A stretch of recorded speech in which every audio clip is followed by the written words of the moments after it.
That night, the rain wouldn't stop. People found him curled up outside an old bus station at the edge of the city. One injured leg dragged weakly across the wet ground, and his fur was so dirty and matted that it barely looked like a dog anymore. But what broke everyone's heart wasn't the wound on his body. It was the way he reacted whenever someone turned around to leave. He would panic and desperately crawl after them, even while shaking in pain, as if he believed that if he let this person walk away, he would be abandoned all over again. The fear inside him. The rescue team named him Hope. When he arrived at the shelter, he was completely exhausted. His body was so thin that every rib showed beneath his fragile skin. But the worst damage wasn't physical. It was in his eyes that always expected people to disappear. In psychology, animals that suffer long-term abandonment often develop deep attachment trauma. After being left alone again and again, the brain begins to believe anyone who walks away is never coming back. And Hope lived inside that fear every single day. During his first nights at the shelter, he barely slept. The sound of a door opening would instantly make him jump awake.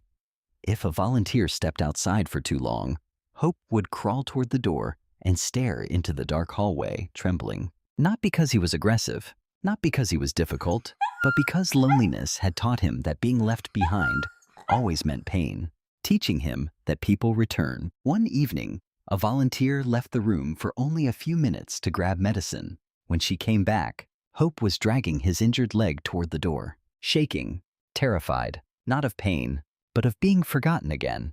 That moment silenced the entire room. Because sometimes the deepest wounds are not caused by violence. They come from believing that nobody will come back for you. So the volunteers started doing something very small. Every time they left the room, they came back, again and again and again. At first, Hope still panicked whenever footsteps faded away.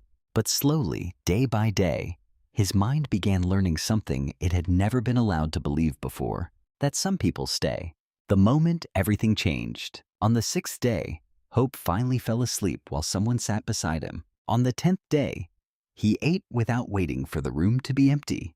And by the 3rd week, something incredible happened. A volunteer accidentally dropped a set of keys onto the floor. The loud noise startled Hope awake. Everyone expected him to panic, but he didn't. He looked around for a few seconds, then quietly laid back down. For the first time in a very long time, he felt safe. That same night, after his bandages were changed, Hope didn't return to the corner of the room like he always did.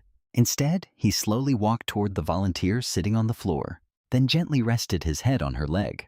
Nobody spoke, because everyone understood how much trust that single moment required from a soul that had lived so long in fear. A few minutes later, Hope fell asleep, a deep sleep, no panic, no fear of the door opening anymore. Maybe because for the first time in his life, fear of the door opening anymore. He believed that when he woke up, someone would still be there. Healing. Months later, Hope was adopted by an elderly couple living in a quiet countryside home. Now he spends his mornings lying beneath the sunlight on the porch. He has his own bed, his own toys, and he sleeps peacefully through the night. Sometimes, if his owners leave for too long, Hope still waits quietly by the door. Some wounds never disappear completely. They heal slowly through patience, through safety, through love repeated over time. Because some souls do not need grand miracles to be happy. They only need to know that this time, they will not be left behind again.